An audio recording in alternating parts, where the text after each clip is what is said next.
खैर मकदम है आप सभी का प्राइम डिबेट में। आपके साथ मैं हूं समीर अब्बास। अलवर मॉब लिंचिंग मामले में नया मोड़ आ चुका है। पहली बात यह है कि राजस्थान सरकार ने यह मान लिया है कि इस मामले में पुलिस से लापरवाही हुई। वैसे पिटाई के शिकार रकबर के सामने आई दो तस्वीरें भी बड़ी साजिश का इशारा कर रही थी। चश्मदीद नवल किशोर ने यह तस्वीरें तब ली हैं जब पुलिस उसे जीप में बिठा रही थी, जिनमें वो सही सलामत नजर आ रहा है। फिर थाने में ऐसा क्या हो गया कि मौत के बाद पोस्टमार्टम रिपोर्ट में 12 जगहों पर चोट, हाथ पैर की हड्डियां पसलियां टूटी मिली।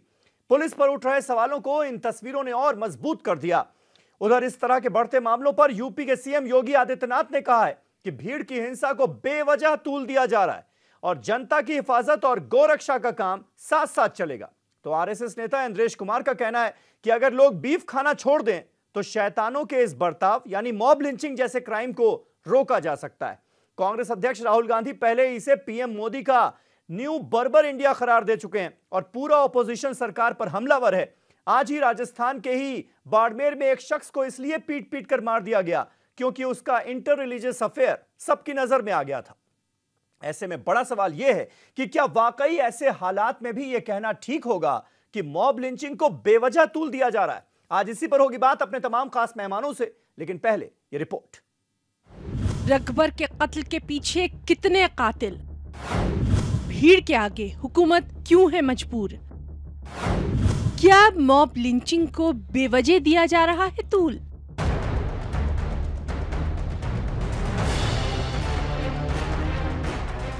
गौरक्षा के नाम पर रकबर खान की लिंचिंग ने भीड़ के साथ साथ महकमा पुलिस को भी शक के घेरे में ला खड़ा किया।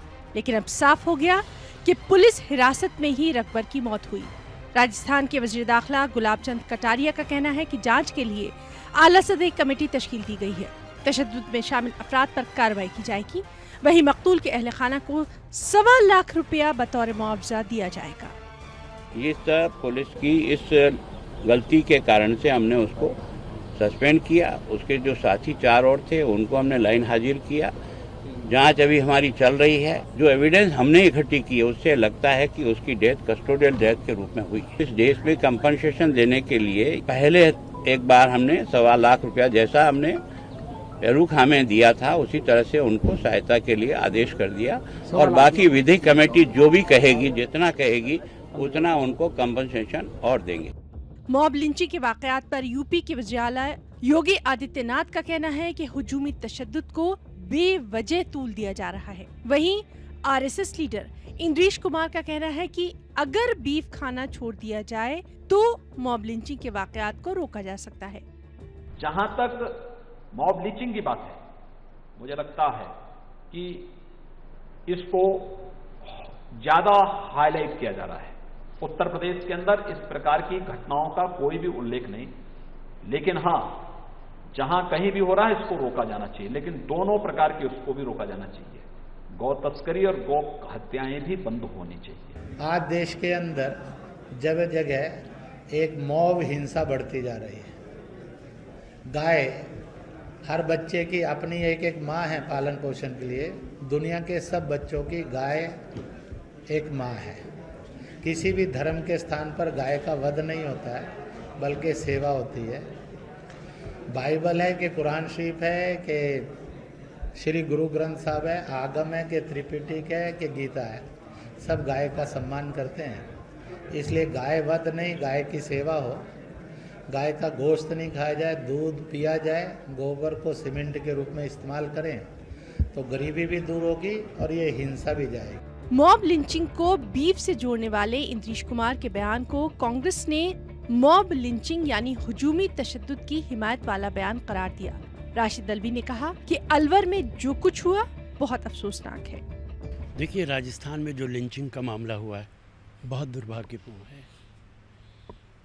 भीड़ ने उस आदमी को मारा और इससे भी ज़्यादा चिंता की बात यह है कि पुलिस ने लापरवाही बरती और इससे भी ज़्यादा जो चिंता की बात है, आरएसएस के नेता इंद्रेश जी ये कहते हैं कि अगर एक समुदाय बीफ खाना छोड़ दे तो लिंचिंग ख़त्म हो जाएगी। इसका मतलब है कि वो सपोर्ट कर रहे हैं। अभी रकबर की लिंचिंग का मामला थमा भी नहीं था कि राजस्थान के ही बाड़मेर में एक शख्स को सिर्फ इसलिए पीट कर मार डाला गया क्योंकि उसका गैर मजहब की लड़की के साथ अफेयर नजर में आ गया था। तो क्या ऐसे में ये कहना सही होगा कि मॉब लिंचिंग को तूल क्यों दिया जा रहा है? Bureau report, news 18 Urdu. तो बड़ा सवाल यही है कि क्या यह कहना ठीक होगा कि मॉब लिंचिंग को बेवजह तूल दिया जा रहा है, वो भी तब जब लगातार ऐसे मामले सामने आ रहे हो। तमाम खास मेहमान हमारे साथ जुड़ चुके हैं। हमारे साथ आज शलभमणि त्रिपाठी मौजूद हैं, भारतीय जनता पार्टी के स्पोक्स पर्सन। अनिल यादव साहब समाजवादी पार्टी के स्पोक्स पर्सन हमारे साथ मौजूद हैं। अमेक जमई हमारे साथ हैं जो कि कन्वीनर हैं संविधान बचाओ देश बचाओ आंदोलन के, और अर्चना शर्मा कांग्रेस पार्टी की स्पोक्स पर्सन जयपुर से आज हमारे साथ लाइव जुड़ रही हैं क्योंकि राजस्थान से जुड़ा हुआ ये पूरा का पूरा मामला है। तहसीन पूनावाला साहब हमारे साथ मौजूद हैं, इस मामले में याचिकाकर्ता हैं, सोशल एक्टिविस्ट हैं, लगातार मासूका को लेकर आवाज बुलंद करते आए हैं और सुप्रीम कोर्ट में इन्हीं की अपील पर 20 तारीख को इस मामले की सुनवाई तय हुई है। ये सारे लोग हमारे साथ हैं और यासिर जिलानी हमारे साथ जुड़ेंगे, मुस्लिम राष्ट्रीय मंच के नेशनल स्पोक्स पर्सन, वो भी हमारे साथ होंगे, इस डिबेट का हिस्सा हैं। लेकिन शुरुआत शलभ आपसे करूंगा क्योंकि योगी आदित्यनाथ ये कह रहे हैं कि मॉब लिंचिंग की घटनाओं को, इन खबरों को बेवजह तूल दिया जा रहा है। इसका क्या मतलब है? क्योंकि आज के माहौल में यह बात थोड़ी अजीबोगरीब सी लगती है जब सुप्रीम कोर्ट इसको लेकर सख्त कानून बनाने की बात कर रहा है लगातार इस तरह के केसेस को देखते हुए, और सुप्रीम कोर्ट के इस फैसले के बाद चंद घंटों बाद, 4-5 घंटे में ही अलीमुद्दीन अंसारी का एक केस हो जाता है, उसके बाद ये रकबर का केस हो जाता है। आज ही हमने देखा बाड़मेर में एक और दलित शख्स है, उसकी भी पीट कर हत्या कर दी गई, कुछ इंटर रिलीजियस अफेयर का मामला था। तो लगातार हम देख रहे हैं कि मॉब लिंचिंग की घटनाएं बढ़ रही हैं। ऐसे में बेवजह तूल का क्या मतलब? नहीं देखिए समीर भाई, इसलिए क्योंकि जो बात कही गई वो इसलिए कही गई कि आपने देखिए अपनी खबर में आपने जो रकबर वाला केस है उसका आपने पूरा हवाला दिया, पर जो बाड़मेर में घटना हुई है उसका हवाला देने से शायद आप भी बच रहे हैं। वो घटना ये है कि दलित नौजवान ने एक मुस्लिम लड़की से शादी कर ली, इसलिए उसकी पीट कर हत्या कर दी गई। दरअसल दिक्कत क्या है, हत्या का रंग शादी नहीं की गई, शादी नहीं हुई, जहां तक मेरी इंफॉर्मेशन है शलभ जी ने कहा शादी का जिक्र नहीं है इसमें, इस खबर में मुझे पता है, और मैंने स्टोरी में भी जिक्र किया है और मैंने आपसे सवाल में भी जिक्र किया इस बात का। वो मसला सिर्फ और सिर्फ ये है कि इंटर रिलीजियस अफेयर हो गया था रकबर की घटना, और ये घर वालों को पता चल गया, घर वालों ने सबने मिलकर उस शख्स को पीट कर मार डाला। नहीं, मैं कह तो रहा हूं कि देखिए हर घटना बहुत दुखद है, एक भी व्यक्ति का मारा जाना दुखद है, कोई कहीं भी किन्हीं भी कारणों से मारा जाए, कोई भी मॉब लिंचिंग को जस्टिफाई नहीं कर सकता। लेकिन दिक्कत तब होती है जब रकबर की मॉब लिंचिंग को लेकर एक बखेड़ा खड़ा किया जाता है और एक दलित नौजवान का किसी मुस्लिम लड़की से उसका अफेयर होता है और उसकी मॉब लिंचिंग होती है, तो उसको लेकर कोई बहस नहीं होती। दिक्कत यहां पर यह है कि अगर वहां पर अयूब पंडित मारा जाता है कश्मीर में, उसको लेकर बहस नहीं होती। अगर केरल के अंदर 7 लोग मार दिए गए, दलित मारे गए, वहां पर तमाम एक व्यक्ति रोटी चुराने के आरोप में मारा गया, उसको लेकर बहस नहीं होती। बंगाल में जिस तरह दलितों की हत्याएं हो रही हैं, मॉब लिंचिंग हो रही है, जिस तरह कर्नाटका में बच्चा चोर बताकर किसी को पीट के मार दिया गया, वहां पर उसको लेकर बखेड़ा खड़ा नहीं करते। जिस तरह हैदराबाद में हत्या की गई, हैदराबाद में मॉब लिंचिंग की गई। दिक्कत यह होती है कि जब हत्या को अलग अलग तरीके से देखा जाता, और जब अखलाक का मर्डर हुआ, अखलाक का दादरी में जब मर्डर हुआ, समीर आप तो बहुत सीनियर जर्नलिस्ट है, अखिलेश यादव की सरकार थी, उत्तर प्रदेश में उनकी हुकूमत थी, लेकिन उसको लेकर भी जो पूरे आरोप प्रत्यारोप है वो कहीं ना कहीं किसी एक विशेष पार्टी पर दिए जाते हैं, तब इस तरह की बात खड़ी होती है। और हम ये कहते हैं कि हम तो हर घटना के खिलाफ हैं, कोई भी घटना ऐसी नहीं होनी चाहिए। कोई अगर कानून तोड़ रहा है तो उत्तर हिंदुस्तान में उसके लिए तो शलभ यानी आप इस बात से इनकार कर रहे हैं कि पिछले 4 सालों में ये ट्रेंड बढ़ा है, मॉब लिंचिंग की घटनाएं ज्यादा नजर आ रही हैं। 4 साल का डेटा उठाकर देखते हैं तो सिर्फ गाय के नाम पर 28 लोगों को मार दिया गया, ये नजर आता है। आप क्या इस फैक्ट से इनकार करते हैं कि ऐसी घटनाएं बढ़ रही हैं इन 4 सालों में? नहीं, नहीं बढ़ा, क्यों बढ़ा इसलिए बढ़ा क्योंकि बंगाल में इस तरीके से मॉब लिंचिंग हो रही है, क्योंकि केरल में 7 लोग मार दिए गए। आप 28 का जिक्र कर रहे हैं, केरल जैसे राज्य में 7 लोग मार दिए गए, उनका भी जिक्र करना चाहिए। और इसलिए मैं कहता हूं, जो योगी आदित्यनाथ जी ने कहा है कि रकबर की जो घटना है वो घटना है, वो भी दुखद है। लेकिन बाड़मेर में अगर दलित नौजवान वाकई मामलों को लेकर हम सेलेक्टिव हो रहे हैं क्या? क्योंकि अगर एक शख्स कोई भी मारा जाए, वो हिंदू हो, मुसलमान हो, दलित हो, ये बाद में देखना चाहिए। पहले ये देखना चाहिए कि एक इंसान की मौत हो गई है, एक इंसान की मौत पूरी इंसानियत का कत्ल है, ये हम सब जानते हैं। फिर ये सेलेक्टिव क्यों हो रहे हैं? हम ये सवाल उठा रहे हैं। शलभ समीर भाई, जब भी मैं आपके चैनल पे आता हूँ, नेशनल चैनल है, आज अफसोस हो रहा है कि जो मेरे मित्र भाजपा से बात कर रहे हैं, उन्होंने रिसर्च कर यहाँ नहीं आए, इसलिए उनको मैं जवाब दे देता हूँ हर उस तर्क का जो उन्होंने रखा। सबसे पहला उनका तर्क था कि आप सिलेक्टिव हो लिंचिंग्स के ऊपर। माननीय सुप्रीम कोर्ट में गया, मैंने सुप्रीम कोर्ट में 11 रिटन सबमिशंस दिए और 4 ओरल दिए, उसमें से महज 6 गाय को लेकर थी, बाकी जो 5 थी वो केरल को लेकर थी, वेस्ट बंगाल को लेकर थी और अन्य राज्यों को लेकर थी। मेरे पर यकीन मत कीजिए, यहाँ पर एक हिंदू अनिल यादव भाई बैठे, वे भी मेरे साथ मासूका में मुहिम में जुड़े हुए थे, हमारा साथ दिया हमारे भाई ने। तो इस बात को समझे। हमारी तर्क सुनने के बाद हमने माननीय सुप्रीम कोर्ट को यह कहा, चाहे कोई मुसलमान हो, चाहे कोई हिंदू हो, चाहे कोई ब्राह्मण हो, चाहे कोई दलित हो, चाहे कोई यादव हो, चाहे कोई आदमी औरत या थर्ड जेंडर हो, चाहे कोई कश्मीर से हो, केरल से हो, वेस्ट बंगाल से हो, गुजरात से हो, कोई लिंच नहीं होना चाहिए। इस बात को दोहराया दीपक मिश्रा ने। जस्टिस का नाम नहीं लेना चाहिए, जस्टिस के बारे में नहीं बोलना चाहिए, हिंदू चीफ जस्टिस, उसने बोला कोई भी इंसान लिंच नहीं होना चाहिए। क्या सुप्रीम कोर्ट ने कहा मुसलमानों दलित लिंच नहीं होना चाहिए? उन्होंने कहा कोई भी इंसान लिंच नहीं होना चाहिए। और माननीय सुप्रीम कोर्ट ने क्या कहा? तहसीन पुनावाला ने नहीं, समीर अब्बास ने नहीं, लेकिन तहसीन पुनावाला और अनिल यादव की एक मुहिम थी, मासूका नाम के एक मसौदे को हमने सुप्रीम कोर्ट में पेश किया। सुप्रीम कोर्ट ने कहा कानून बनाना चाहिए। कानून भाई मेजॉरिटी किसकी है? लोकसभा और राज्यसभा में आपकी है ना, क्यों आप कानून नहीं बनाते? जो जम्मू एंड कश्मीर से लेके केरल, वेस्ट बंगाल से लेके गुजरात, सारी इन घटनाओं को बंद कर दे। क्यों आप कानून नहीं बनाते? आप कानून बनाइए और जो लोग ये अपराध करते उनको जेल में डालिए। आप क्यों कानून नहीं बनाते? ये सवाल का आप जवाब दीजिए। ठीक है। अर्चना शर्मा जी जयपुर से हमारे साथ हैं, कांग्रेस पार्टी से। अर्चना जी, क्या आपको यह बात काफी लगती है कि जिस तरह से रकबर का केस सामने आया, उसे पीट कर मारा गया और पुलिस की जो पूरी भूमिका रही उस पर बहुत संगीन सवाल खड़े हो रहे हैं, और अब कहीं ना कहीं सरकार भी यह बात मान रही है कि पुलिस से लापरवाही हुई है जिसकी वजह से रकबर की जान गई है। किस तरह से आप इसको देखती हैं, और क्या सरकार का जो मौजूदा रुख है वो सेटिस्फाइंग है क्या?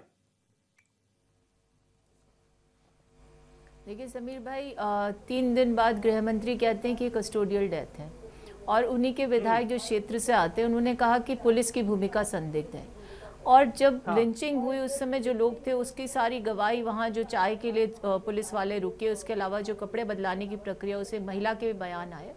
लिंचिंग हुई थी, लिंचिंग के समय खुद विधायक वहाँ मौजूद थे और बड़े गर्व से कह रहे थे मैंने भी 3-4 थप्पड़ जड़ दिए। तो जिन लोगों की प्रवृत्ति है ऐसी, जिन्हें कानून व्यवस्था बनाकर रखनी है, वो लोग खुद इसमें कॉम्प्लिसिट हो, तो आप क्या उनसे उम्मीद रखिएगा? और ये प्रदेश तो सिर्फ 4 वर्षों में ऐसा हुआ, इससे पहले हमने कभी लिंचिंग की घटना इस प्रदेश में नहीं देखी। और जब घटनाएं हुई तो हमने देखा विक्टिमाइजेशन हुआ विक्टिम्स का, और जो इसके परपेट्रेटर्स थे वो बेल आउट हो गए। और जो गृह मंत्री ने जो एक प्रपंच रचा है कि कस्टोडियल डेथ बता करके, लेकिन वो व्यक्ति जिसने फ़ोन किया खुद पुलिस के साथ मौजूद था, और जिन लोगों ने सूचना दी वो खुद सारी घटनाक्रम को बता रहे। तो मुझे लगता है सारे घटनाक्रम को डाइल्यूट करके और उस पुलिस अधिकारी पर डाला जा रहा है। आपको ध्यान है कठुआ का घटनाक्रम हुआ था तो इनके जो जनरल सेक्रेटरी राम माधव, उन्होंने बड़ी सरलता से कह दिया सब हमारे मंत्रियों की इंडिस्क्रिशन थी उस प्रकरण को लेकर के। और यही बात आज यहाँ के पुलिस अधिकारी बहुत छोटे स्तर का उस पर डाल करके गौरक्षक वहां पर मौजूद थे, दरअसल उन्हीं की पिटाई से डेथ हुई है रकबर की, और पुलिस पर इल्जाम मढ़ने की कोशिश की जा रही है, आप ये कह रही हैं? देखिए मैं ये नहीं कह रही हूँ कि पुलिस पर इल्जाम लगा, मैं कह रही हूँ दोनों कॉम्प्लिसिट हैं। उन लोगों ने मारा, बर्बरता के साथ मारा, और पुलिस ने जो डिले किया कि उसे हॉस्पिटल तक नहीं पहुंचा पाए, उस सारे घटनाक्रम ने उस निर्दोष व्यक्ति की हत्या को अंजाम दिया और जिस बर्बरता से मारा गया उसका खुलासा भी और सारी गवाहियां हो रही है। लेकिन मेरा सिर्फ इतना कहना है कि जब बीजेपी के प्रवक्ता बोल रहे थे तो विगत की बहुत सी घटनाओं को याद दिलाने का काम करिए। सबसे बड़ी कमजोरी होती है समीर भाई, आप इनकम्बेंट हैं, आपको जवाबदेही सुनिश्चित करनी पड़े। क्यों आपके यहाँ भीड़ तंत्र हावी हो रहा है? क्यों सरेआम नेशनल हाईवे नंबर 8 पर पुलिस बाइस्टैंडर रहती है और लोग खड़े होकर के मारते हैं, वीडियो वायरल करते हैं, घटनाक्रम सार्वजनिक होता है और यही गृह मंत्री जो है खड़े हो जाते हैं उनको बचाने के लिए, कहते हैं बहुत तस्करी होगी। हम इसी टेंडेंसी पर ये जो पैटर्न लगातार हम देख रहे हैं मॉब लिंचिंग का, हम उस पर सिर्फ वार कर रहे हैं। हम इसकी बिल्कुल बात नहीं कर रहे कि किस मजहब से जुड़ा हुआ इंसान मारा जा रहा है। हम इंसानियत के कत्ल की बात करें अनिल यादव, और बात सिर्फ और सिर्फ यही होनी चाहिए। जी जी बिल्कुल समीर। अब लेकिन इस मामले में देखिए, अकबर वाले मामले में उसके पिता का जो बयान आया वो कह रहा है कि गाय तो मतलब बकरीद के लिए वो बकरियां खरीद कर ला रहा था, गाय कहां से आ गई, क्या हो गया, हमें पता नहीं। तो बहुत सारे ऐसे पहलू हैं जिन पर बहुत जरूरी है इन्वेस्टिगेशन होना ठीक से।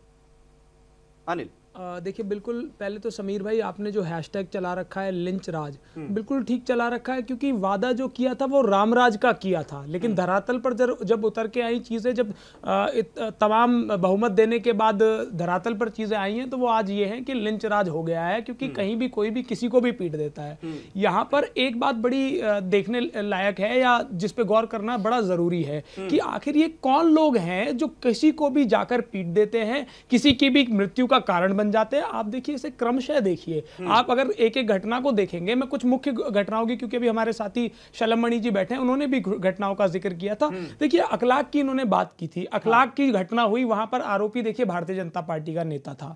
अभी ये जो अलवर की, तो आपकी थी नहीं सरकार की, मैं आ रहा हूं उसी बात पर, मैं उसी बात पर आ रहा हूं, मुझे 10 सेकंड दीजिए, आपको एक स्थिति क्लियर हो जाएगी। अभी ये जो अलवर की घटना, हमारी बहन बैठी है, क्योंकि ये वहीं से आती है और इन्होंने बड़े एक्सप्लेन करा सारी चीजें, तो उसमें भी देखिए, क्योंकि कहीं ना कहीं जो साथ में, जो रकबर के साथ में था, उसने भी कहा कि जब वो लोग पीट रहे थे तो कह रहे थे हमें कुछ नहीं होगा, हम विधायक जी के आदमी और वो भाजपा का विधायक है। पिछली बार जब अलवर में घटना हुई थी तो वहां पर वीएचपी और बजरंग दल के लोग उसमें सम्मिलित थे।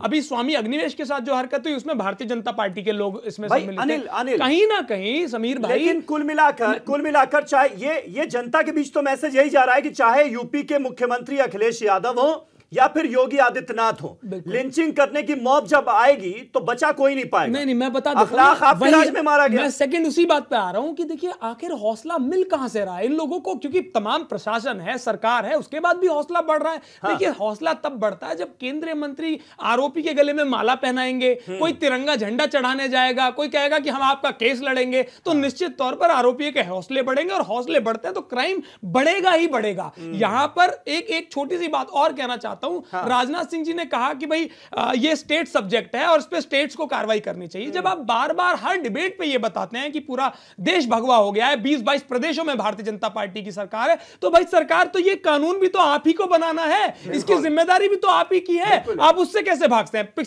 पिछली साल 6 सितंबर को कोर्ट ने ये एंट्रीम ऑर्डर जारी किया जिसमें कहा गया कि हर प्रदेश में एक अलग से कमीशन होना चाहिए जिसमें डीएसपी लेवल का नोडल अधिकारी होना चाहिए। अगर शलमणि त्रिपाठी जी के मन में कोई बात नहीं है, इनकी पार्टी की नीयत बिल्कुल साफ है, तो 1 साल लगभग होने जा रहा है, क्यों अभी तक कोई नोडल ऑफिसर नियुक्त नहीं हुआ? ना उत्तर प्रदेश में, ना राजस्थान में, ना हरियाणा में, किसी प्रदेश में नहीं हुआ, और कंटेम्प्ट ऑफ कोर्ट भी हुआ। मैं एक बात ऐड कर दूं अनिल भाई की, बिल्कुल सही कह रहे हैं भाई, कंटेम्प्ट ऑफ कोर्ट में ये सारे राज्य। ठीक है, कंटेम्प्ट ऑफ कोर्ट है या नहीं है, इसका मुझे लगता है 20 तारीख को फैसला होगा। नहीं, ये अपॉइंट नहीं करने के लिए पहली बार कंटेम्प्ट ऑफ कोर्ट है, दूसरी बार कंटेम्प्ट ऑफ कोर्ट 5 राज्यों में भाजपा की सरकार है, 5 राज्य, और जिसने किया वो कर्नाटका का राज्य, जिसने वो किया अपॉइंट किया।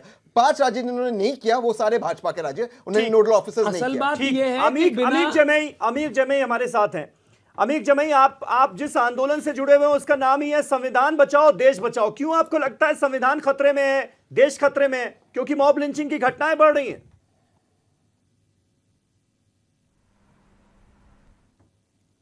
केंद्र की सरकार, राज्य की सरकार, उसका जो इकबाल होना चाहिए वो अपना इकबाल खो चुकी है। माननीय सुप्रीम कोर्ट के तल्ख निर्देशों के थोड़े ही घंटों में ये जो गुंडे हैं, गौ गुंडे हैं, इन्होंने जो है एक पशुपालक की हत्या कर दी।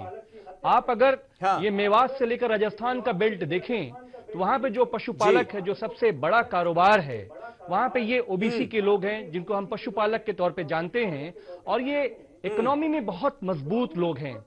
हमारे वजीर आजम नरेंद्र मोदी साहब जिस तरह से पूरे देश में इकोनॉमी की कमर तोड़ रहे हैं, मेवात से लेकर राजस्थान में पशुपालकों का गौ आतंकियों के जरिए जो हत्याएं हुई हैं, उनकी कमर तोड़ दी गई है।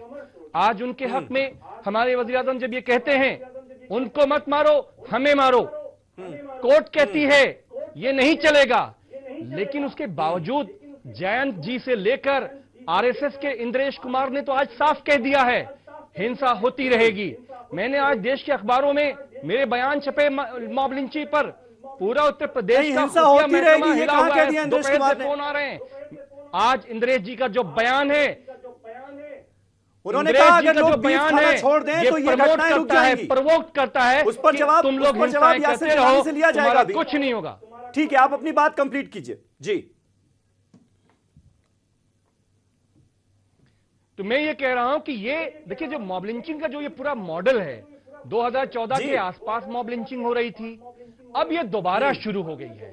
बेसिकली सरकार जो है हर महकमे में किसानों के मामले में, युवाओं के मामले में पूरी तरह से विफल है। तो वो चाहती है कि मुसलमानों की हत्याएं करवा के, दलितों की हत्याएं करवा के हिंदू मुस्लिम बैनर ही खड़ा करें। जब हिंदू मुस्लिम बाजार खड़ा होगा उसी में आरएसएस अपनी खेती फसल काटेगी।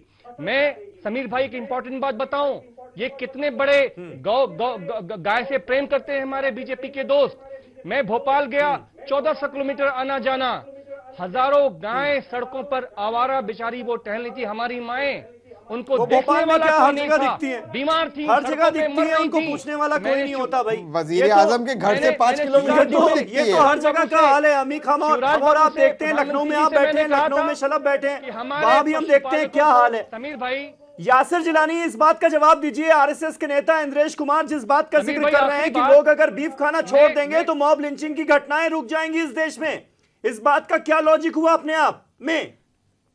ये तो वही बात हो गई कि रेप बहुत ज्यादा हो रहे हैं इस देश में, तो लड़कियां जो हैं वो पूरे कपड़े पहनकर जाएं, बुर्खा पहन लें, ऐसे बाजार में ना निकलें। कुछ वैसी सी दलील नहीं हो गई है? बेहद मैं समीर साहब, मुझे बेहद अफसोस हुआ आपके पैनलिस्ट को या तो पूरी जानकारी नहीं है या उन्होंने आदरणीय इंद्रेश कुमार का जो कल का बयान है वो पूरा पढ़ा और पूरा सुना नहीं है, या ये जानबूझ के भारत में उन्माद फैलाने की जो ट्रेनिंग इन्होंने वामपंथियों से ली है वो अभी भी इनके अंदर कामरेड का अंश बचा हुआ है। मुझे मालूम है कि ये अब कामरेड नहीं रहे, ये समाजवादियों के पास पहुंच गए, लेकिन आज भी ये कामरेड की तरह सोचते हैं, क्योंकि कामरेड हिंदुस्तान में प्रोपेगेंडा उन्माद फैलाने के लिए जाने जाते हैं।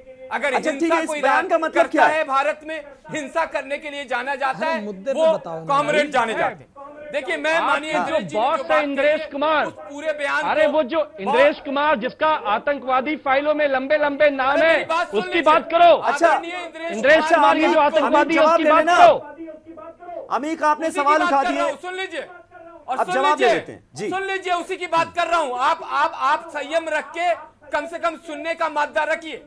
भारत के अंदर उन्होंने क्लियर कहा है कि जो लिंचिंग करते हैं वो शैतान हैं, क्लियर उनके अल्फाज हैं। अगर ये सुन नहीं पाए तो इनको समीर साहब दोबारा से वीडियो सुनाइए। नहीं, बिल्कुल ये बोला है, बिल्कुल ये बोला है, ना उनके अंदर दम है ना हैसियत। लेकिन उन्होंने ये कहा ना कि बीफ खाना अगर छोड़ दें लोग तो ये मॉब लिंचिंग भी रुक जाएगी। जो ये शैतान मॉब लिंचिंग कर रहे हैं ये भी रुक जाएगी। अरे बीफ कौन खाता है? इसके पीछे क्या दलील है? रोमांस कौन खाता है हमको बताइए। एक सेकंड, यासिर की बात ही नहीं हुई। ये तहसीन बैठे हैं हमारे साथी, आप बताइए बीफ तहसीन बैठे, बताइए। एक लाइन की बात बता रहा हूँ, बताइए। भारत सरकार का बीफ कौन खाता है? फाइनेंस का रिपोर्ट 2017-18 में हमने 18% इजाफा है हमारे यहाँ बीफ एक्सपोर्ट का, और मैं गाय के गोश्त की बात कर रहा हूँ जो आपकी सरकार ने किया है। इसीलिए मैंने कहा कि बीजेपी आरएसएस जिम्मेदार है। नहीं, बीफ खाने के लिए क्या किसी एक कम्युनिटी को जिम्मेदार ठहराया जा सकता है क्या? जहां जहां बैन नहीं लगाया है सरकार ने, वहां वहां पर लोग अपने टेस्ट के हिसाब से खाते हैं बीफ, गाय का दूध और डंके की चोट पर खाते हैं। जहां जहां कानून इसकी इजाजत देता है, नॉर्थ ईस्ट में खाते हैं। आपकी सरकारें रोक लगवा दीजिए, बैन लगवाइए। इसी को लेकर मुझे कुछ कहना है। एक 10 सेकंड मुझे दे देंगे, फिर आप अनिल भाई को। यासिन भाई मैं आपको बता दूं, यासिन भाई सुन लीजिए, आप सुन लीजिए ना, आप बोलोगे किसी को सुनने नहीं आएगा। आपने बोल दिया आपकी बात, उनको बोल दीजिए। तो यासिन भाई सुन लीजिए, जब सुप्रीम कोर्ट में दलीलें चल रही थी, इस तरीके का तर्क भी मेरे वकीलों की तरफ से उठा कि क्यों ना सुप्रीम कोर्ट सारे देश में बीफ बैन लगाता है। आपको जानकर ये हैरानी होगी कि इसका विपक्ष किया सरकारी एजी ने, उसने कहा हमारा फेडरल स्ट्रक्चर हम कर ही नहीं सकते। और कौन से राज्यों में बीफ चल रहे हैं? अनिल भाई से पूछ लीजिए। गोवा भाजपा का राज्य, अरुणाचल प्रदेश भाजपा का राज्य, नॉर्थ ईस्ट भाजपा का राज्य, त्रिपुरा भाजपा का राज्य, केरला में इनका एमएलए खाता है बीफ। और एक चीज, जो सबसे ज्यादा बीफ का एक्सपोर्ट बढ़ा है वो भाजपा की सरकार के द्वारा बढ़ा है। इस रिपोर्ट को फाइनेंस मिनिस्ट्री इसका जवाब शलभ देंगे। एक छोटा सा ब्रेक ले रहे हैं, ब्रेक के बाद फौरन होते हैं हाजिर। तमाम खास मेहमान हमारे साथ बने हुए हैं, कहीं ना जाइएगा।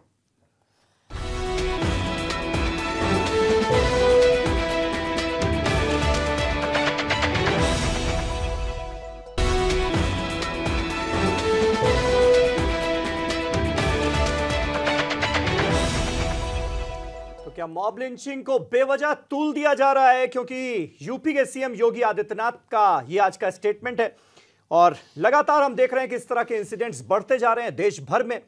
ये पैटर्न एक नजर आ रहा है। शलभ मणि त्रिपाठी साहब हमारे साथ मौजूद हैं। शलभ, योगी आदित्यनाथ ने आज न्यूज 18 से एक्सक्लूसिव बातचीत में यह भी कहा कि भाई यूपी का जहां तक सवाल है, हम नागरिकों की सुरक्षा और गौ रक्षा का काम साथ साथ चलेगा। वहां पर सवाल उनसे यह किया गया था कि भाई क्या गाय की जिंदगी जो है वो इंसान की जिंदगी से ज्यादा कीमती हो गई है क्या? क्योंकि राहुल गांधी कह रहे हैं कि ये बर्बर न्यू इंडिया है, यहां पर गाय की जान ज्यादा कीमती है। तो उसका जवाब ये मिला कि गोरक्षा का काम भी साथ साथ चलेगा नागरिकों की सुरक्षा के साथ। कैसे होगा ये, और कैसे आप भरोसा दिलाएंगे कि इस तरह की घटनाएं यूपी में ना हो? नहीं, बिल्कुल सही कहा उन्होंने। उत्तर प्रदेश में इस तरह की घटनाएं नहीं होंगी, क्योंकि यहां पर अभी हमारे समाजवादी पार्टी के साथी बोल रहे थे, प्रतापगढ़ में कुंडा में सीओ जियाउल हक को पीट कर मार दिया गया। क्या वो मॉब लिंचिंग नहीं थी? एक गरीब परिवार का बेटा था, डिप्टी एसपी हुआ था, उसको एक मॉब ने लिंच किया, मार दिया, और पुलिस के पास इस बात का अधिकार नहीं था कि पुलिस जो है लाठी भी चला पाए। आपने दादरी कांड का जिक्र किया, जवाहर बाग कांड आपको याद होगा कि कैसे 2 हमारे जाबाज अफसर वहां पर गुंडों के हाथों पीट कर मार दिए गए और पुलिस के पास लाठी चलाने का भी अधिकार नहीं था। ये समाजवादी पार्टी की सरकार थी। दादरी कांड में ये भाजपा के नेताओं पे इल्जाम लगाते हैं, इनकी सरकार में हुआ। मुजफ्फरनगर दंगा किसकी सरकार में हुआ? मुजफ्फरनगर दंगों में कौन लोग मारे गए? आप ही के लोगों ने धारा 144 लगी हुई थी, तब क्यों संगीत सॉन्ग वहां पहुंच गए दादरी में? क्यों महेश शर्मा वहां पहुंच गए दादरी में? क्यों सहारनपुर में पहुंच गए? आपने मुख्यमंत्री आवास में भोजन कराया, तो ये तो दंगों नहीं। लेकिन शलभ, अगर हम दंगों का जिक्र करते हैं, मॉब लिंचिंग की घटनाओं की जब बात हो रही हो और हम दंगों का जिक्र करने लगे, तो ये क्या मामले को भटकाने की कोशिश नहीं है? आप 84 की बात करेंगे, वो 2002 की बात करेंगे, फिर तो चर्चा कहीं और पहुंच जाएगी ना। ठीक बात है। ये देखिए, नहीं, समीर, कुंडा की जो घटना थी वो मॉब लिंचिंग थी, दंगा नहीं था। जो कुंडा में डिप्टी एसपी को मारा गया, जो दादरी में अखलाक के साथ हुआ, वो मॉब लिंचिंग था, कोई दंगा नहीं था। तो इन घटनाओं को, और कुंडा भी मॉब लिंचिंग थी, जवाहर बाग भी मॉब लिंचिंग था, जहां पर पुलिस के 2 अफसर मारे गए, वो दंगा नहीं था। तो ये किस मुंह से कहते हैं लॉ एंड ऑर्डर की बात? आज योगी जी की सरकार में अपराधियों की गोली का जवाब पुलिस गोली से दे रही है, तो आज ये अपराधियों के पक्ष में खड़े होते हैं। हम यूपी को कानून लेकर आते हैं। 22,000 अनिल यादव जवाब दीजिए। जब 22,000 मुकदमे वापस अपराधियों के ऊपर से लिए जा रहे थे, हमने देखा कि किस तरह से अपराधियों का संरक्षण योगी जी कर रहे हैं। जब एक महंत के यहाँ जाते हैं, स्वामी नित्यानंद के, मॉब लिंचिंग की घटनाएं यूपी में नहीं हो सकती। देखिए, कहने और करने में बहुत बड़ा अंतर है। यही तो कमी है कि ये लोग, राजनाथ सिंह जी ने भी कहा कि होना चाहिए, मोदी जी भी कह रहे हैं होना चाहिए, लेकिन धरातल पर हो नहीं पा रहा है। समस्या ही ये है। मैं आपको, अरे नहीं, शलभ भाई सुन लीजिए, मैं आपकी पूरी बात सुनिए। शलभ भाई, मैंने आपकी पूरी बात सुनी, आप मुझे 20 सेकंड सुन लीजिए। 20 सेकंड, अरे सुन तो लीजिए भाई साहब। जब एक दरोगा शहीद हुआ, अरे सुन लीजिए भैया, आपको लगातार सुन रहा था, सुन लीजिए ना। अरे एक एक करके अनिल बोलिए जल्दी।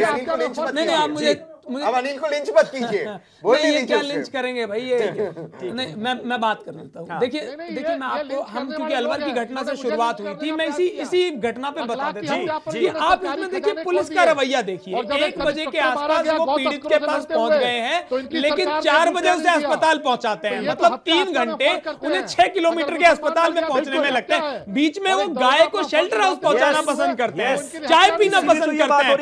कहीं ना कहीं देखिए समीर भाई, कहीं ना कहीं बात यह है कि उन सरकारी अधिकारियों को भी ये बात पता थी कि जो सरकार में लोग बैठे हैं वो इस बात से खुश होंगे कि हमने ये काम किया है और हम पर कोई कार्रवाई नहीं होगी। वो तो मीडिया ने इतना मुद्दा उठा दिया और इसके चलते हुए कार्रवाई हो रही है। नहीं अरे अब ये सुन लीजिए ना, अब आप लगातार 1.25 साल आपका बीत गया है, पिछली सरकारों को कोसते कोसते 5 साल आप इसी में बिताना चाहते हैं तो वो भी कर लीजिए। जनता ने हालांकि आपको इसके लिए नहीं चुना था।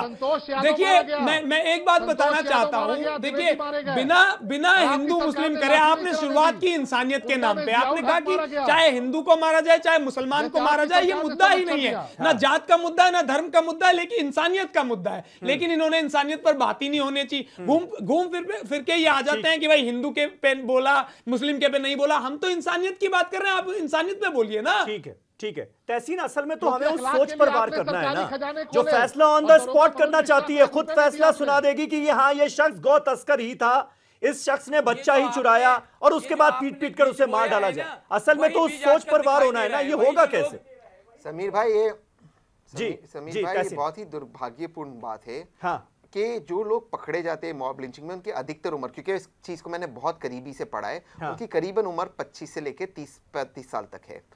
हमें ये सोचने पर मजबूर होना चाहिए कि यूथ, यंग लोग आधुनिक टेक्नोलॉजी का, नई जमाने की टेक्नोलॉजी का इस्तेमाल करते हैं। ये प्राचीन चीज जैसे मॉब लिंचिंग जो 14वीं शताब्दी यूरोप में, 18वीं शताब्दी अमेरिका में होता था, वो क्यों कर रहे हैं? और इसका मैं जवाब देता हूँ।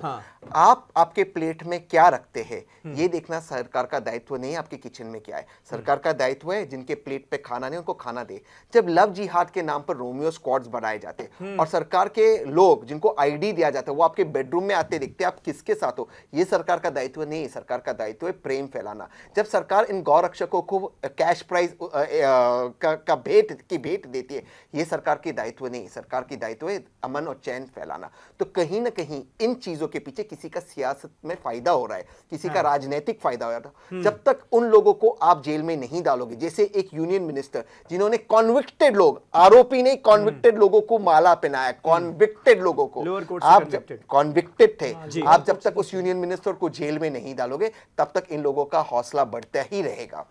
और सबसे ज्यादा लोग जो मरते हैं ये मुसलमान नहीं, ये औरतें जिनको डायन कहा जाता है, जिनको सेक्स वर्कर्स कहा जाता है, ये थर्ड जेंडर के लोग हैं। अमित फिर ये सोच कैसे बदलेगी? ये सोच कैसे बदलेगी? ये पैटर्न जो हम लगातार देखते आ रहे हैं ये खत्म कैसे होगा? और एक तहसीन ने बहुत इंपॉर्टेंट बात कही कि एक कुछ राजनीतिक दल जिनका फायदा हो रहा है, इससे किसका फायदा हो सकता है? कौन वो लोग हैं जो इस पर सियासत कर रहे हैं? देखिए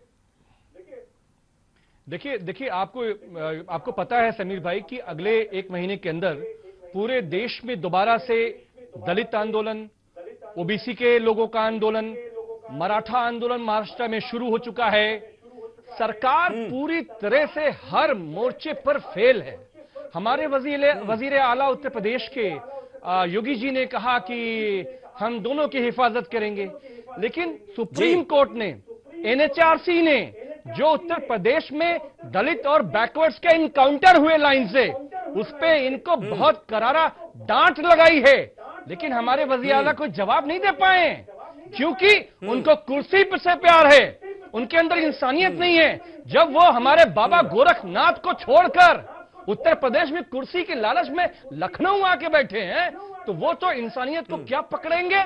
हम सिर्फ ये कहते हैं, ज्योति बासु ने बंगाल में डीजीपी को बुलाया, बोला दंगा लोग भड़काना चाहते हैं, सीधे सीने पे गोली मारो, चाहे वो मेरे पार्टी का हो, कोई झंडा मत देखना कि कौन किस पार्टी का है। मैं उम्मीद करता हूं वजीर आला से, हमारे वजीर आजम साहब से वही आदेश हमारे पुलिस को दीजिए कि जो भी लोग हमारे देश का स्ट्रक्चर तोड़ना चाहते हैं, बंगाल के ऊपर सच बोले आप, दंगे फसाद हिंदू मुस्लिम फैलाना चाहते हैं, उनके साथ सख्ती से निपटा जाए।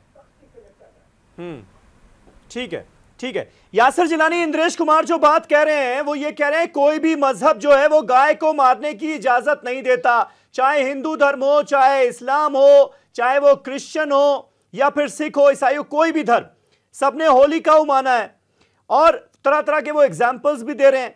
लेकिन कहीं ना कहीं उनकी बातों का मतलब यह भी निकाला गया कि वो एक कम्युनिटी को जिम्मेदार ठहरा रहे हैं कि वो कम्युनिटी बीफ खाना छोड़ दे। मुझे लगता है इस पर आपको क्लैरिफिकेशन देना चाहिए। बहुत लोग आपको सुन रहे हैं और बहुत लोग आपको इस नजरिए से भी देख रहे हैं इस वक्त कि भाई इस बयान का क्या मतलब निकाला जाए, क्योंकि बहुत सारी बातें चल रही हैं उनके बयान के बाद मीडिया में। देखिए, उनका बयान अपने आप में बहुत क्लियर आया है। उनका आप बार बार वीडियो उठा के देखिए जो उन्होंने बयान दिया है। उन्होंने सारी चीजों को क्रमबद्ध तरीके से समझाया है। किसी भी धार्मिक स्थल पे गोवध बिल्कुल मना है, चाहे कहीं भी किसी भी रिलीजन में। कुछ लोगों ने ये भ्रम फैलाने की बात करी कि ये गलत है, लेकिन मैं तमाम जो पैनलिस्ट बैठे हैं उनसे उन्हीं से मेरा सवाल है कि आप बताइए कि किसी धर्म के किसी स्थल पे क्या गौवध होता है? गौवध जायज है? देखिए, हमारे समाज के कुछ फ्रिंज एलिमेंट हैं जो समाज का ताना बाना तोड़ना चाहते हैं, जो समाज के अंदर अगर अच्छे काम हो रहे हैं वो ये नहीं बखान करेंगे या उस पर चर्चा नहीं होगी जो अभी बाड़मेर में मामला आया है, क्योंकि उसमें भी अकबर खान और अलाउद्दीन खान एक खेताराम की हत्या कर देते हैं। उस पे हम चर्चा नहीं करेंगे, उस पे सिलेक्टिव हो जाएंगे। चलिए, मैं इसको भी कुछ नहीं कहता। और उन्होंने क्लियर कहा है जाति का मतलब ही नहीं है, इंसानियत का मतलब। यहाँ पर कम से कम सारे लोग जो भी पैनलिस्ट हैं वो कंसेंसस है इस बात पर कि एक इंसान का कत्ल इंसान के कत्ल की तरह देखा जाना चाहिए, इंसानियत के कत्ल की तरह देखना चाहिए। ऐसे देख लेंगे तो एजेंडा कैसे पूरा होगा इनका? हिंदू, मुस्लिम, सिख, ईसाई, कौन लिंच हो रहा है, उसका मजहब क्या था, इससे कोई वास्ता नहीं होना चाहिए। आपने सोच के ऊपर बात की जी, और राजस्थान में सरकार के यासिर एक मिनट पूरी हो जाए बात। यासिर जी, हदीस में जी, हाँ बोलिए जी। मैं ये कह रहा हूं कि उनके बयान में आप कहीं भी ये बताइए कि उन्होंने लिंचिंग को सपोर्ट किया। गोवा के जो अरे क्या बात कर रहे हैं आप? हदीस और अरे आप सिर्फ समीर भाई, मुझे एक चीज पूछनी है। इंद्रेश जी के जो प्रतिनिधि है उनसे मुझे एक चीज पूछनी है। समीर अब्बास साहब, देखिए ये डिबेट का तरीका नहीं है। अभी समीर भाई मुझे बोलने दीजिए, क्योंकि मुझे भी काफी टाइम हो गया और बहुत सारे स्टाफ क्वेश्चंस हैं जो मुझे पूछने हैं। मजबूत तरीके से तमाम राज्यों में आ रही है, प्रोपेगेंडा ना करें, चाहे नागालैंड हो, चाहे गोवा हो, मणिपुर हो, वहां पे ये मांग की जा रही है कि पूर्ण रूप से गोवध पे रोक लगना चाहिए। आपकी सरकार क्यों नहीं लगाते? नॉर्थ ईस्ट में भी मांग हो रही है। कितना समय चाहिए भाई? आपके मंत्री कहते हैं कि अब आने वाली मजबूत सरकार में एक सेकंड प्लीज, एक एक करके। अर्चना जी देखिए, बहुत देर से इंतजार कर रहे हैं। ठीक है, आप देखिए ये बेवजह की बात कर रहे हैं, या तो सुन ले जो इन्फॉर्मेशन बेवजह की बात है ना। नॉर्थ ईस्ट में भी आपकी डिमांड हो रही है, उसके बाद भी गवर्नमेंट रुक रहा है, उस पर कानून बना रहे हैं, तो ये बेवजह की बात है। सच्चाई सामने आ गई तो बेवजह की बात करने लगी है। अर्चना शर्मा जी, रोक लगे, निर्यात पे रोक लगे, ये आपको लग रहा है इस बात में वाकई दम है कि नॉर्थ ईस्ट में भी गोवध पर पूरी तरह से बैन लग जाए, गौकशी पर पूरी तरह से बैन लग जाए, इसकी डिमांड हो रही है और उस पर सुनवाई भी हो सकती है क्या? क्योंकि बीजेपी, देखिए समीर भाई, मैं आपके इस प्रश्न का भी उत्तर दूंगी, लेकिन जब तक गाय को राष्ट्रीय पशु न घोषित किया जाए। मणिपुर हो, असम हो। देखिए समीर भाई, मैं आपके सारे प्रश्नों के उत्तर दूंगी, लेकिन मैं उम्मीद करती हूँ कि भारतीय जनता पार्टी के प्रतिनिधि और इंद्रेश जी के प्रतिनिधि बहुत संयम से मेरे कुछ प्रश्नों का उत्तर दें। देखिए, नॉर्थ ईस्ट में आपको चुनाव जीतना है भारतीय जनता पार्टी को, तो आपके पैरामीटर्स बदल जाते हैं। गोवा के मुख्यमंत्री जाकर कहते हैं नहीं, हमारा कल्चर है बीफ ईटिंग का, इससे आप चिंता मत करिए, अगर ये ऐसा कोई कानून लाते हैं तो ये फेडरल स्ट्रक्चर के खिलाफ होगा। लेकिन जहां आपको एक एज ए डेमागोग आपकी पोलराइजेशन की पॉलिटिक्स आपको सूट करती है, मैं अलवर की घटना का उदाहरण दे देती हूँ। वहां का जो विधायक है उसकी जीत इसी बात पर सुनिश्चित होती है कैसे वो पोलराइजेशन करे सोसाइटी का। मैं भी हिंदू हूँ, मैं भी गाय की पूजा करती हूँ, लेकिन इसका तात्पर्य नहीं कि गाय के नाम पर बर्बर हत्याएं सड़कों पर कर दी जाए। आप अभी कह रहे थे कि साहब बीफ एक्सपोर्ट बढ़ा, एक्सपोर्ट ही नहीं बढ़ा, इनके शासन में आने के बाद स्लॉटर हाउसेस के इक्विपमेंट्स की सब्सिडी को भी बढ़ाया गया है। और ये सारी बातें सब कुछ देखी जाए। राजस्थान में इंद्रेश जी आते हैं और बहुत ज्यादा आते हैं, तो इंद्रेश जी के प्रतिनिधि से मेरा एक प्रश्न है, जब गत वर्ष हिंगोनिया गौशाला जो राजकीय गौशाला जहाँ 4000 से ऊपर गाय सिर्फ इससे मर गई क्योंकि वसुंधरा जी की सरकार ने उनको चारा पानी नहीं दिया, उनके रहने की व्यवस्था नहीं की, अरावली के पहाड़ियों में ले जा करके गायों को धकेला वहां के प्रशासन ने, तब कांग्रेस के प्रतिनिधि वहां पहुंचे और जाकर के उनको निकाला, उनकी जिस स्थिति में उनको मारा गया उस पर इंद्रेश जी का दिल नहीं दहलता। तो सिर्फ आप तब बयान देते हो जब आपको लगता है, आप कह रहे हो कि हम सिर्फ मुस्लिम के लिए खड़े लिंचिंग में, हम कह रहे हैं पूरे देश में जो लिंचिंग हो रही है वो चाहे irrespective of any religion, parliament में राहुल जी ने भी उठाया और सारे प्रतिनिधि जो है विपक्षी पार्टी के वो यही कह रहे हैं कि आप क्या करना चाहते हैं, क्यों लोकतंत्र पर भीड़तंत्र को हावी करना चाहते हैं। और समीर भाई सबसे ज्यादा दुखद तो ये बात है कि उपल एमएलए ने तो बोला ही बोला, उसके बाद मैं इनका जवाब दे दिया, उन्होंने बहुत सारे सवाल हमारी बहन ने पूछा है, मैं इनका जवाब कहीं जो जिस बात का जिक्र अर्चना जी कर रही हैं वो ये कह रही हैं कि जानबूझकर गाय की हिफाजत का प्रोपेगेंडा किया जाता है और इस तरह की घटनाओं को अंजाम दिया जाता है ताकि पोलराइजेशन कराया जा सके। हम हिंदू नहीं है। अरे मेरी बहन मेरा जवाब ले लीजिए। आप लोगों ने कांग्रेस कैसे लिंचिंग पे बात कर लेती है, हैरानी होती है। कांग्रेस अगर लिंचिंग पे बात करेगी इससे ज्यादा हास्यास्पद कोई बात नहीं हो सकता। पड़ता है ना किसी और नेता को पड़ता है। अरे आप कैसे लिंचिंग पे बात कर सकते हैं? जनता आपसे। ठीक है शलभ। समीर भाई मेरे से जवाब ले लीजिए। हमारी बहन ने बहुत सारे सवाल कर लिए। कांग्रेस अगर लिंचिंग पे बात करेगी तो इससे ज्यादा हास्यास्पद बात नहीं हो सकती। आप 84 का लिंचिंग भूल गई है मैडम। आप भागलपुर की लिंचिंग भूल गई हैं। आप हाशिमपुरा उत्तर प्रदेश में सीधे खड़े करा के गोली मरवाई थी, वो लिंचिंग भूल गई है आप। आपके लिंचिंग का तो इतिहास रहा है। आप इससे बात करेंगे, आप कांग्रेस पे बात ना करें, कांग्रेस पे बात ना करे प्लीज। अब शलभ से सवाल है, शलभ का ऑडियो आप कीजिए। इस पे बात ना करे। शलभ से जवाब चाहिए।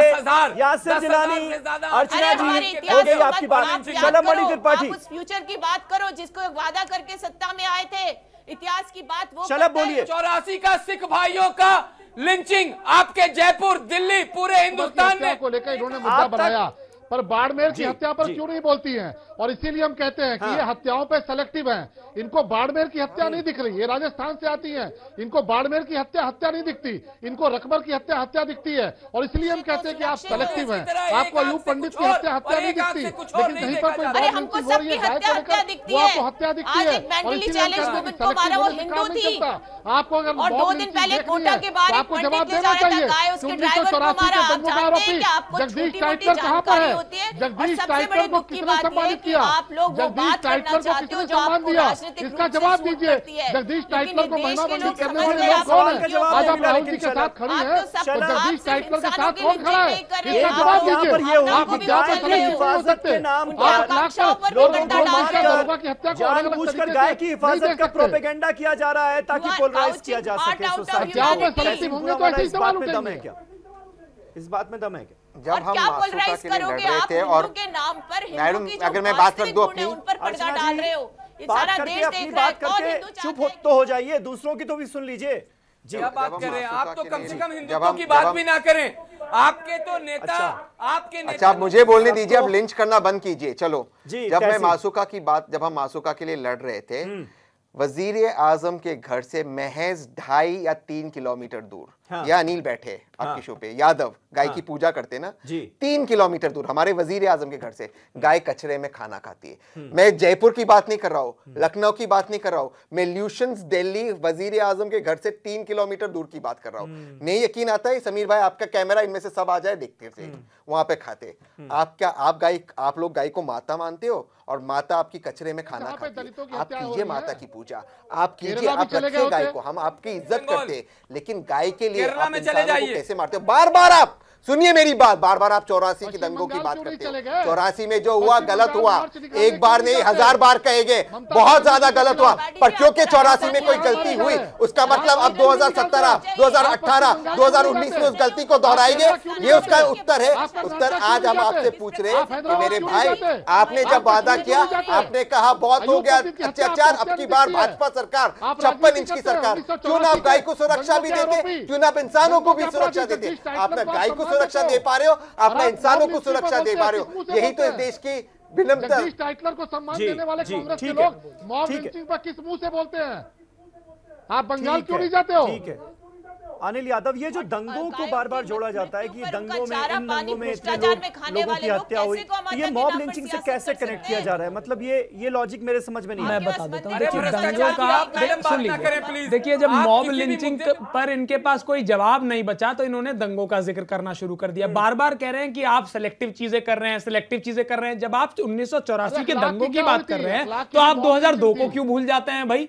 कासगंज की घटना को क्यों भूल जाते हैं? सहारनपुर की घटना को क्यों भूल जाते हैं? मुजफ्फरनगर की घटना को क्यों भूल जाते हैं? आप सबको बताइए ना जहां जहां आपके नेता इन्वॉल्व रहे। लेकिन यहां पर आप सिलेक्टिव राजनीति करेंगे। समीर भाई आपने देखिए असलियत यह है कि ना इन्हें गाय से मतलब है, ना ही इन्हें सामाजिक न्याय से मतलब है। आपने एक बड़ी अच्छी बात की कि सोच कैसे बदली जाएगी। सोच बदली जाएगी जब उसकी तरफ काम होगा। दोहरे चरित्र से सोच नहीं बदली जाएगी। अभी हमारी बहन बैठी है, उन्होंने बड़ी अच्छी बात कही कि इंद्रेश कुमार जी ने ये जो बयान दिया है गाय के ऊपर, भाई आपकी तमाम प्रदेशों में सरकार है, आप ही की सरकार में आप वहां गाय का मांस बैन नहीं करा पा रहे हैं, तो दोहरा चरित्र तो आपका है। आपने, मैं इंद्रेश कुमार जी के बारे में यह जानना चाहता हूं कि ये तब कहां गए थे कि जब राजस्थान की हजारों गाय मर रही थी। सुन लीजिए ना, छत्तीसगढ़ में 300 गाय मारी गई, 300 गाय मर गई, वो भारतीय जनता पार्टी के नेता की गौशाला में थी। 2 दिन के अंदर मध्य प्रदेश में 30 गाय मारी गई, तब क्यों इंद्रेश कुमार चुप थे? उत्तर प्रदेश में 15 दिन में 28 गाय मारी गई, तब भी इंद्रेश कुमार का कोई बयान नहीं आया। तो सेलेक्टिव राजनीति ये करते हैं। और असल में देखिए धरातल की बात ये है, जो ये कहते हैं कि हमारे प्रधानमंत्री जी ने ये कहा, राजनाथ जी ने, बस 10 सेकंड। प्रधानमंत्री जी जिस दिन भाषण दे रहे थे कह रहे थे कि भाइयों बहनों इन लोगों को मत मारो, मारना है तो मुझे मारो। उस दिन भी झारखंड में एक घटना घटी। तो ये तो प्रधानमंत्री जी की नाकामयाबी है। और ऊपर से प्रधानमंत्री एक्शन लेने के बजाय ये कह रहे कि मुझे मारो। अगर देश का प्रधानमंत्री कोई मार देगा तो बाकी जनता का क्या? ठीक है यासिर जिलानी, बहुत 30 सेकंड में मुझे ये बता दीजिए कि क्या इंद्रेश कुमार के बयान का हम ये मतलब निकालें कि वो सरकार से दरअसल डिमांड कर रहे हैं एक तरीके से कि गौकशी को पूरे देश में बैन कर दिया जाए? देखिए मैं आपको क्लियर बता दूं कि आदरणीय इंद्रेश कुमार का जो संदेश भारत के लिए था वो आपने पूरा देखा है। वो संदेश इंसानियत के लिए था, वो संदेश भारत 125 करोड़ भारतीयों के लिए था, वो संदेश उन्मादी लोगों को ठीक करने के लिए था, जो शैतान प्रवृत्ति के लोग हैं उनके लिए था। वो संदेश भारत को एकता के सूत्र में बांधने के लिए था, वो मोहब्बत और भाईचारा के लिए था, वो इत्तेहाद अखलाक के लिए था। ये इन्हें समझ में नहीं आएगा। अच्छा ठीक है, मनोहर पारिकर के बारे में ठीक है। क्या कह रहे? अमीर जमई, आपने यासिर की बात सुनी? अरे आप ये बिना मतलब की बात ना करें, आप तर्क की बातें करा करें, डिबेट में बैठते हैं। कई लोगों ने डिमांड की है कि जब तक ये गौकशी पूरे देश में बैन नहीं होगी, जब तक गाय के मीट पर बैन नहीं लगेगा पूरे देश में, तब तक ये सिलसिला जारी रहेगा। इसे आप धमकी समझ लीजिए या उनकी सलाह समझ लीजिए, जो भी समझ लीजिए, लेकिन क्या ऐसा मुमकिन है?